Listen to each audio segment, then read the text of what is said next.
लोगों को मेरा सलाम। आपका जज्बात देखे तो बहुत खुशी हो रही है मेरे को। पहले मैं माफी चाहता हूँ, क्या बोले तो उधर नया सा कमी उधर भी सुरेश साहब को इधर भेज के दे देता हूँ कि शंकरपेट में काले 2 गाँव अटेंड करके आएंगे बोले तो एक एक गाँव में 150 लोग मिलने के लिए तैयार हुए। माइनॉरिटीज जैसा इससे पहले शुरू सरकार के ज़माने से, अपारो सरकार के ज़माने से और पिताजी किसान के ज़माने में जैसा माइनॉरिटीज को लेके चले और सुरेश सरकार के ज़माने में भी कांग्रेस पार्टी हुकूमत में जैसा माइनॉरिटीज को लेके चला, मैं भी ऐसे एक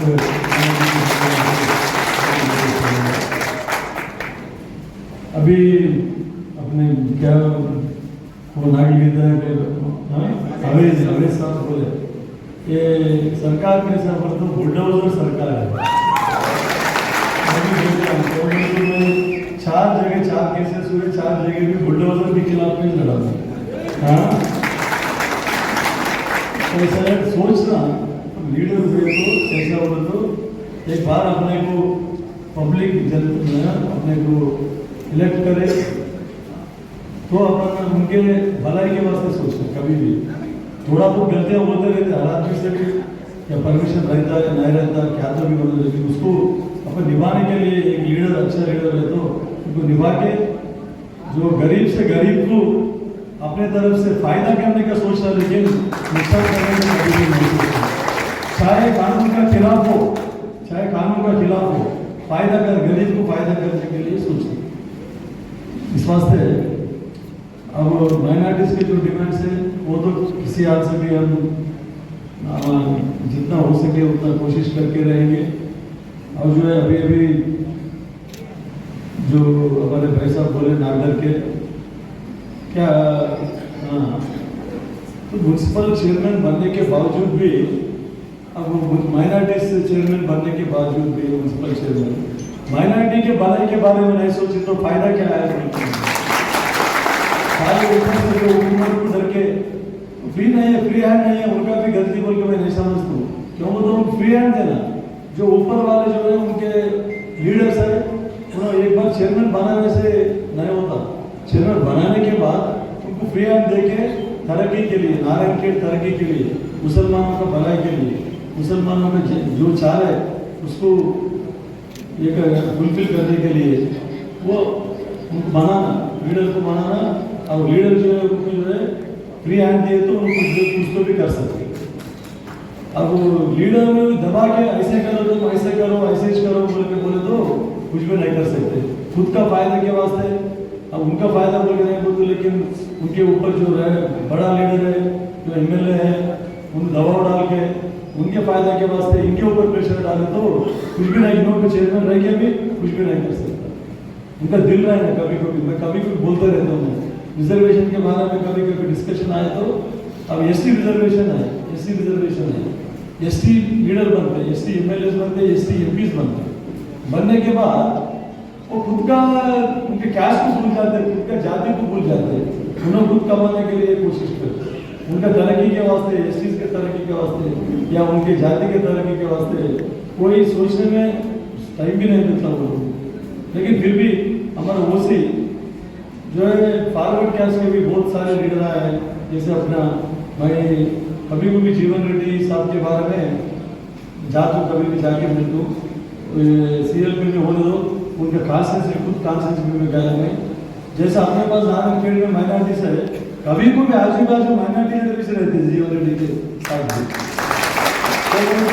डिफ्रेंशिएशन नहीं करते को OC से दो, BC रहे दो, माइनॉरिटी हो दो, हिंदू हो दो, ऐसा उन्होंने OC है फिर भी पूरे जातियों का तरक्की के बारे में सोचते, ऐसे खुद के जाति के बारे उनके खुद के बारे में सोच रहे हैं। ये नहीं होना चाहिए। इस वास्ते बहुत वजह है नारायणखेड़ में जो है बहुत इससे पहले अपाराव सरकार के जमाने से किशन रेड्डी साहब गुजर गए तक भी कोई भी इतना बोले तो अराचकम दौर्जन्य में बोले ये MLA చెప్తే కూడా వినడానికి తయారు లేదు. ఎంతో మంది అడ్డుకున్న, ఎంతో మంది లీడర్లకు సంజాయించడానికి పోతే కూడా ఆయన వినడానికి తయారు లేదు. కాబట్టి అట్లాంటి లీడర్షిప్ అవసరం లేదు మనకు. తర్వాత మైనారిటీ సంక్షేమం గురించి అంటే वक्फ बोर्ड की जगह जो है अब तक इतने एमएलए आए लेकिन कोई ऐसे छे भी नहीं उसकी तरफ देखे भी नहीं, मुड़ के भी देखे। लेकिन अपने साल जो है 2 टर्म में 10 साल में क्या क्या कर चुका है। अब किसी को लीज पे देने के लिए वो भी कम दाम में लीज को देने के लिए दूसरे रियल्टर्स को, हैदराबाद के रियल्टर्स को कोशिश चली। वो पूरे हमारे कांग्रेस पार्टी के और मेन बोले तो हमारे रशीद साहब, सुरेश साहब के मशवरे से पूरे वकील को बात करके उसके ऊपर स्टे लाना हुआ। नहीं तो कभी को मार्केट बन जाता था, सस्ते में उन लोगों का हैंड ओवर होता। फिर भी ऐसा उसमें कोई दखल नहीं देना। जो वक्फ बोर्ड जो है उसका तरक्की के लिए, माइनॉरिटीज का वेलफेयर के लिए उसका इस्तेमाल होना चाहिए किसी तरह से। और जो है माइनॉरिटी वक्फ बोर्ड का कमेटी जो रहता, वक्फ बोर्ड पे कमेटी पूरा डिस्कस करके वक्फ बोर्ड कमेटी मीटिंग में जो रेजोल्यूशन पास करते उसी का इस हिसाब से अपन हुकूमत चलाना पड़ता है। तो मैं भी अगर मेरे को अल्लाह मियाँ आपकी मदद से अगर मेरे को जिता दिए तो, अगर मैं एमएलए बन गए तो मैं भी वही डिसीजन लूंगा।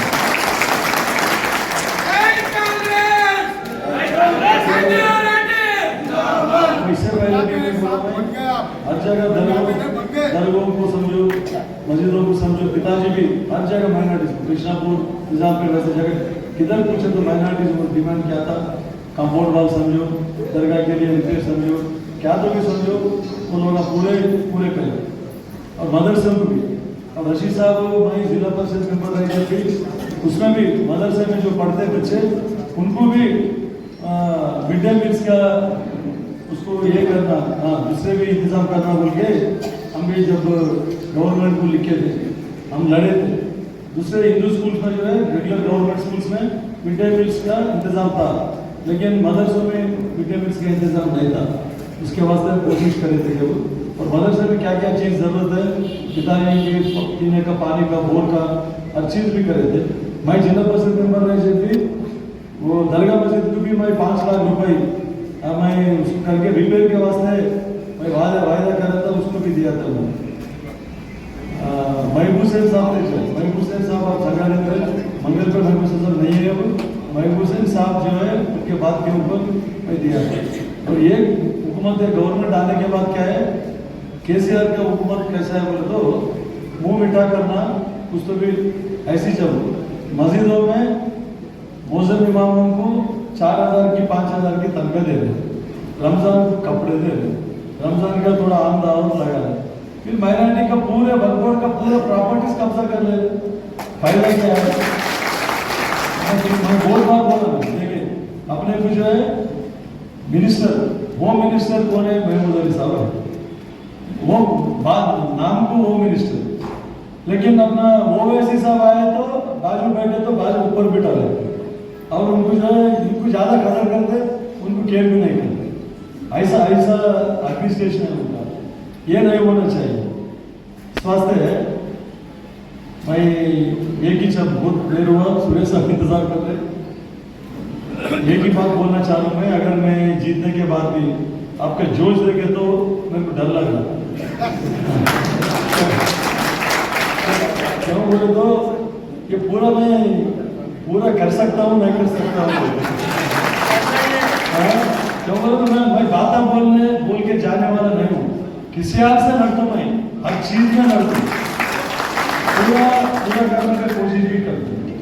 इस वास्ते अल्लाह मियाँ से मैं गुजारिश करता हूँ, क्या पूरे नारायणखेड़ कॉन्स्टिट्यूंसी के माइनॉरिटीज के और नौजवान के जो है ख्वाहिश क्या है वो पूरे करने का मेरे को ताकत दो बोल के मैं विजन है। और एमएलए बन के पूरे लोगों की तरह पेंशन दो, वो दो, गवर्नमेंट का स्कीम दो, कल्याण लक्ष्मी बांटो, सीएम रिलीफ फंड जाके घर को बांटो, वो तमाम तो कैसा तो भी कौन सा हुकूमत रहे तो भी, कौन सा सरकार रहे तो भी करने का है। मेरा एक मैं पर्सनल मेरा मैनिफेस्टो जो है अपना पीछे पड़े सो नारायणखेड़ है। नौजवान बच्चों के लिए, बेरोजगारों के लिए क्या कर सकता हूँ, ये इसके ऊपर मेरा विजन है। इसके लिए सेंट्रल गवर्नमेंट के ताल्लुकात से और स्टेट गवर्नमेंट के ताल्लुकात से किसी हाल से लड़के जितना हो सके उतना पूरा करने का मैं कोशिश करूंगा बच्चे। और पूरा तेलंगाना स्टेट में टीआरएस का हुकूमत आया तो भी नारायणखेड़ में 2014 में मेरे पिताजी को आप जिताया कांग्रेस पार्टी के, तो भगवान अल्लाह मियाँ लेके गए एक साल में। तो फिर अमित शाह साहब आके क्या क्या किया, वो जन्नत बता के क्या बोलते अधेरे को जन्नत बता के पूरा कुछ भी नहीं कर सका अब तक। इस वास्ते वो तमाम छोड़ के पूरे लोग कांग्रेस की तरफ देख रहे। मेरे को भी एक मौका, पिताजी को जैसे 4 बार दिए, मेरे को भी एक मौका आप लोगों की सेवा करने का मौका देना। 20 तारीख के दिन कांग्रेस को आपका निशान देना। मैं भी 24 आवर्स आपको अवेलेबल रह के आप जो आपकी तकलीफ है, आपकी मुसीबतों में साथ देने के लिए मैं तैयार हूँ। नारायणखेड़ होता है मतलब हम भी नारायणखेड़ होते हैं। जब अपराध साहब हमारे बुजुर्ग हमारे दादा उन्हें मिसाल कायम करे सोचे नारायणखेड़ अपने बड़े लोग रहते नौजवान साथियों जो बड़े चले गए, लेकिन जब पुलिस एक्शन हुआ, जब रजाकार मूवमेंट के बाद जब इंडियन मिलिट्री जो अपने नारायणखेड़ में पहुंच रहा था, तो अपार सत्कार साहब ये हिस्ट्री गवाह है, तो उन्हें एक ही बात बोले, हम नारायणखेड़ में हमारे हिंदू मुसलमान भाई एक साथ है, आप ये बॉर्डर तक रहिए, अब जाइए, हम सब संभालेंगे अपने भाई मुसलमान भाइयों को। तो जब ये लगा तो अपार सत्कार साहब और टाइम में एक मिसाल कायम करें। तो ये मिसाल जो हमारे कांग्रेस पार्टी का जो नारा था, महात्मा गांधी, नेहरू, मौलाना कलाम आजाद, वो हिसाब से ये मिसाल है नारायण। बाद में शिवराज सत्कार साहब वो तो उर्दू में बोल देते हैं, शिवराज सत्कार साहब को उनका हर चीज उर्दू में चलता था। और नारायणखेड़ अपना निजामगढ़ से जगड़ागढ़ से लेके पासलपुर तक एक दिन फिर आ रहा था भारत जोड़ो, जो मजहब के नाम हिंदू मुस्लिम सिख ईसाई हम जो हमारा मुल्क आजाद हुआ, जब से हमारे बड़े लोग का नारा है मिलजुल के प्यार मोहब्बत से जियो, कोई नारा ये आपस में अपने अपने दूरी बढ़ाने की कोशिश कर रहे, ये देश के लिए ठीक नहीं है। तो उनका क्या भारत जोड़ो का आया था, मतलब यही था आपस में एक से एक इनका मतलब का उनका हक है, कॉन्स्टिट्यूशनल राइट्स है, कानूनी जो भी कानून बनाए तो है, तो उसको दूर करने का कोशिश, माहौल खराब करने का कोशिश जो चल रहा है, उसको संभालने के लिए तो राहुल गांधी 4000 किलोमीटर फिरे, वो तो देश की है। हमारे नारायणखेड़ में भी वही माहौल अपन, हम बड़े लोग जो बसते बताए वही माहौल में अपने जाने क्यों तो नमाज बोलो, जुम्मा का नमाज हो गया, अभी हम भाषण ही चल रहा, तो उसका भी टाइम हो गया। लेकिन ज़्यादा वक्त में लेते हुए मैं एक ही बात बोलना चाह रहा हूँ सब मुसलमान भाइयों को, मेरे साथियों को, मेरे दोस्तों को, हम अपना संजय साहब जो बोले बात, ये जो नारायणखेड़ का वक्त प्रॉपर्टी है वो मुसलमानों का हक है। तो उसमें आप जब कांग्रेस हुकूमत किसी आ रहा है, अब 3 तारीख के बाद देख लीजिए, ये तो नारायणखेड़ में भी अपन कम से कम 50,000 मेगावाट से जीते, वो हवा निकल गया, उसको संभाल के अभी 12-13 दिन है, तो उसको अपन सब मिलते और मजबूत और जो भाया है अपने दूसरे समझा लेते हैं और वो खरीद में लाते हैं। सब अपन नारायणखेड़ ये कहे कि नारायणखेड़ में जो भी माइनॉरिटीज है, जो उनके ऊपर जो ये हुआ जुल्म हुआ, उनका जो कारोबार से बेकारोबार कर दिए, क्योंकि हम जानते हैं माइनॉरिटी हमारे भाई रोज सुबह से शाम तक कितने मेहनत करते हैं, तो मेहनत करके वो रोज अपना गुजारा करते हैं, मेहनत करके गुजारा करते। अच्छा ये बात नहीं तो उनका मेहनत को उनका पेट को भी मारना भी, उनके जगह पे जो धंधे के जगह पे भी मार के तुम बाहर करना भी इतना जुल्म है, बहुत बड़ा जुल्म है। वो कहाँ अपने साथियों को हुआ वही नहीं, और भी हमारा वक्फा पड़े अपने दोस्त है, वो अपना तुम्हारे हक है, ये वक्फ का प्रॉपर्टी है तुम्हारा हक। तुम जो मुस्लिम वेलफेयर कमेटी आप लोग खुद बनाओ, डिसाइड करो उसको क्या अच्छा कर सकते हैं, अपने लोग क्या और क्या हिसाब से उसको आगे ले सकते हैं, तो बना के डिसाइड करो। उसके साथ मैं भी हूँ, हमारे भाई संजीव जी भी है, हमारे गवर्नमेंट भी है, तो वो चीज पक्का है। अब हमारे भूपाल साहब के हरदर में हो चेयरमैन नाम क्या था, उसको क्या हाथ में ले लिए, पॉपेट चेयरमैन बोलते। अब उन्होंने जो बोलता है वही करने वाला, अब है उसका कोई करते होगा, इनको बड़ा फायदा हुआ बस है अपने। अरे अपने मुसलमान भाइयों पे जुल्म होना, उनके कारोबार खराब हो रहे, रोज काम करके जीने वाले, उनके पेट में मरने में क्या है, ये अपना हक ना होता क्या? अपने चेयरमैन तो हक है ना, जो भी अपने भाइयों के नाम पे बना है तो बात है। तो बाजार नारायणगढ़ का आप देखो, अपना नारायणगढ़ बाजार आपसे नहीं कभी जमाने से चल रहा, तो वैसे बाजार को 6 महीने यहाँ से निकाल देंगे, वहाँ ग्राउंड में मैदान में बनाना, ये मैंने कितने लोग लड़े हैं, नागेश साहब हों दो, संजय साहब हों दो, साहब अभी केसों के लिए मिले कि आधा डजन कैसा है, अभी थोड़ों को मिले 20, 25, किनके लिए? अपने लोगों जुलूम हो रहा, तो फिर कोर्ट से आने लाने मत बेटा, हो गया मैं कोर्ट से आने डर के नहीं जाओ, आप लोग मैं ये कर रहा था, ये हुआ बोले समझा के फिर ला के जाएंगे। तो ऐसे चीजें आप आंखों से देखे। अभी हम तार साहब बोलते कहाँ जुल्म हुआ, उनसे जगह पे जुल्म हुआ, कितने अपने माइनॉरिटी साथियों को जो मेहनत करके बैठ के कमाने वालों को भी बेदखल कर दिए। ये चीज आप खुद देखिए, लेकिन अब डरो मत, अब डरो मत, जितने आप लोगों को जब बेदखल कर दिए वो बिठाने का जिम्मेदारी हमारे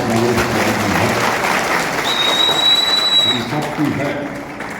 और कुछ भी साथी अपने नौजवान साथी और भी धंधे करें, बोलते बच्चे वैसे साथियों को भी बहुत बताएंगे, जगह है, अपना हक है तुम्हारा, वो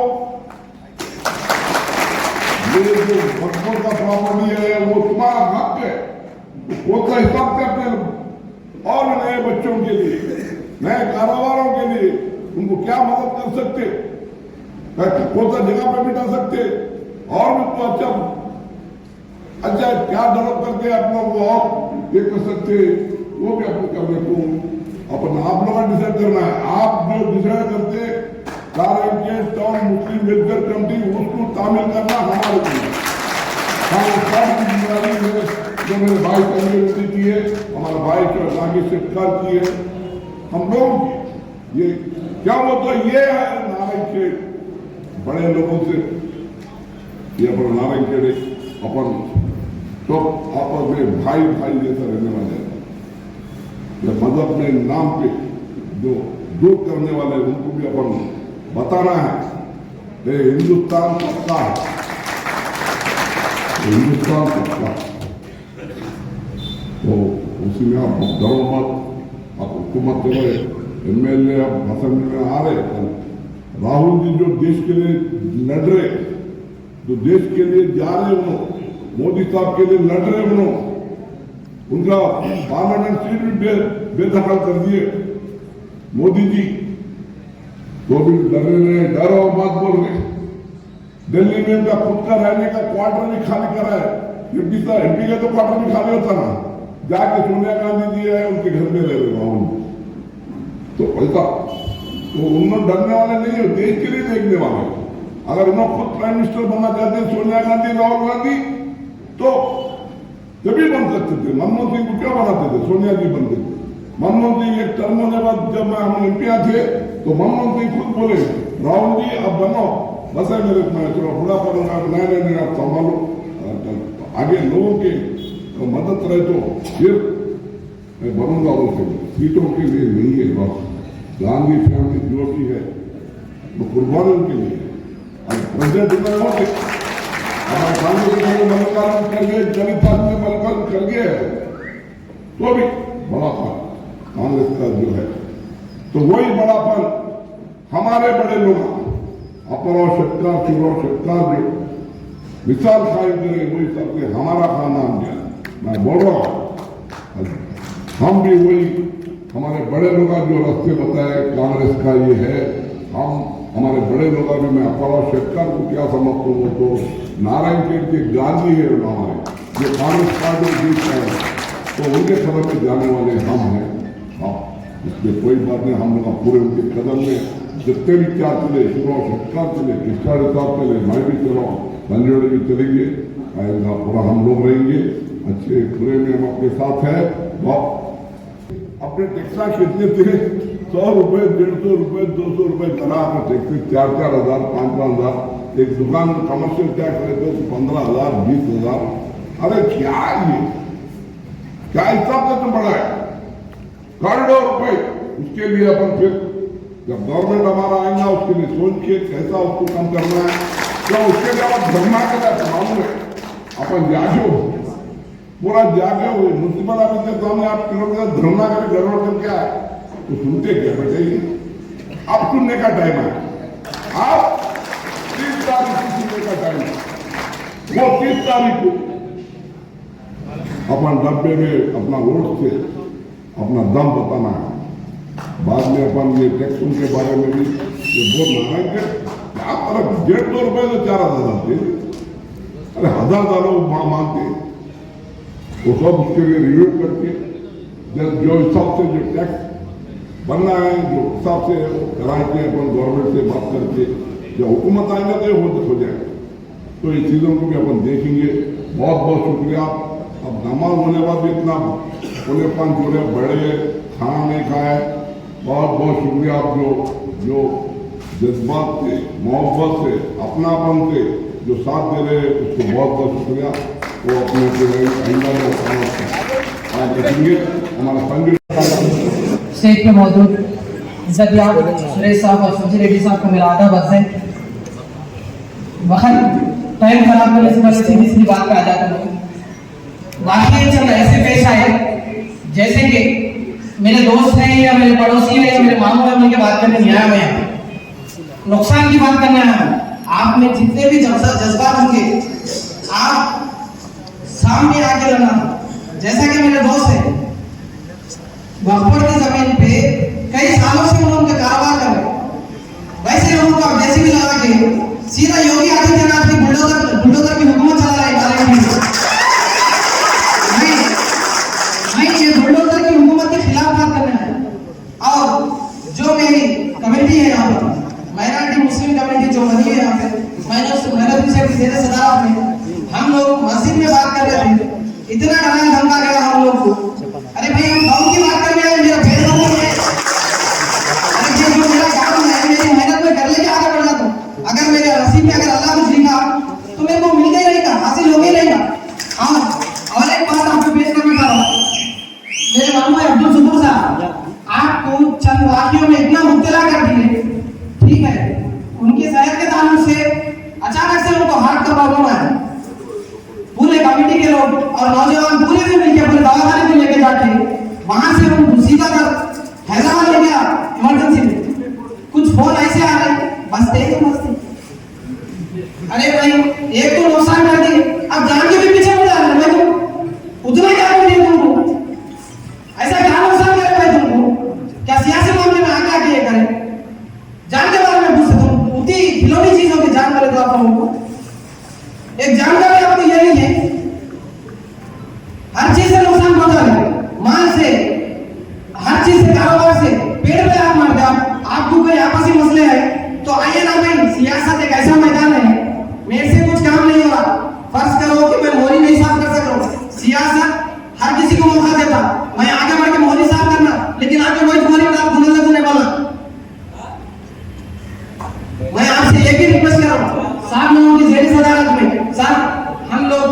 जो हमारे चीजें हैं बस उसको पहुंचाए तो बस है सब। आप लोगों से ज्यादा नहीं हमारी जान हमारा बचाइए और हमारी हिफाजत करिए। हम लोगों का तहे दिल से आप लोगों को सपोर्ट करने है सब यहाँ पे। बहुत दिन के बाद में गरीब भाई को मौका मिला आप मुखातिब होने का, काफी जज्बात में और अच्छे अंदाज में और अपनी अपनी एक्सपीरियंस के हिसाब से सारी बातें रख दिए गए हैं। अब उसका जवाब सुरेश शेखर और चंदू रेड्डी साहब देंगे। मुझे सलाम करने का हुक्म था आप लोगों को, मैं सलाम कर रहा हूँ। और उससे पहले कुछ ऐसे चीजें आप दिखाना चाहता हूँ मुख्तसर से, ज्यादा टाइम नहीं लगता क्योंकि आप जुमा की नमाज पढ़ के सीधे यहाँ आए हैं और शायद दोपहर का खाना भी खाना है और खाने का इंतजाम भी है यहाँ पे और साथ में उसको भी जाना में वक्त कम है, इसलिए तो थोड़ा मुख्तसर सा बोल के मैं ये बताना चाह रहा हूँ आप लोगों को कि भाई केसीआर को वोट क्यों देना, ये चीज हर मुसलमान को समझना चाहिए। पहले तो देखिए केसीआर साहब के इख्तिदार में कम से कम हमारे तेलंगाना में 8 मस्जिदों को शहीद किया गया, 8 मस्जिदों को शहीद किया गया, जिसमें से 2 मस्जिदें तामीर की गई, वो भी सेक्रेटरीट के अंदर थे, वो बाहर कर दिया गया। और उनके बातें ये थे कि अजमेर मैं जीतने के बाद अजमेर शरीफ में मैं रुबात बनाऊंगा और आज तक उन्होंने रुबात नहीं बनाया। हुसैन अली शाह की दरगाह की 1056 एकड़ जमीन उन्होंने वादा किया मुसलमानों से कि मैं आप जो खर्चेदार हैं उनसे मैं निकाल के आपको दूंगा। आज मैं ये बात रिकॉर्ड पे बोलो, संजू रेड्डी साहब जब असेंबली को जाएंगे कि रिकॉर्ड मंगा के जरूर देखेंगे वो उन्होंने 1600 एकड़ जमीन वादा करके उन्होंने अपने लिए इस्तेमाल कर लिए। और जैसे असेंबली में रिकॉर्ड पेश किया गया, वक्फ की अराजी किस्ती है तेलंगाना में 17,000 समचिलर मौजूद है, वो रिकॉर्ड में है मौजूद। अब परसों जून के महीने में वो रिकॉर्ड बताया गया 17,000 एकड़ के बजाय 33,000 एकड़, तो 54,000 एकड़ जमीन को हड़प कर दिया गया। दोस्तों इस हिसाब से मुसलमानों के साथ एक तो मस्जिदें शहीद हो रहे और मस्जिद और मुसलमान के प्रॉपर्टी इस तरीके से खा रहे हैं, तो आप अंदाजा लगाइए कि आपका वोट मस्जिदें तोड़ने के लिए जा रहा है, क्या आपका वोट उन्हें जो वादे करे थे नहीं करना होने जा रहा, क्या आपका वोट इस तरीके से प्रॉपर्टी जो मुसलमानों को पहले से दी गई है उसको बेच के खाने के लिए दे रहे हैं आप वोट। एक बात सोच लीजिए, आपका वोट एक गवाह है, वोट डालना एक गवाह है मैं सच्चा मुसलमान हूँ।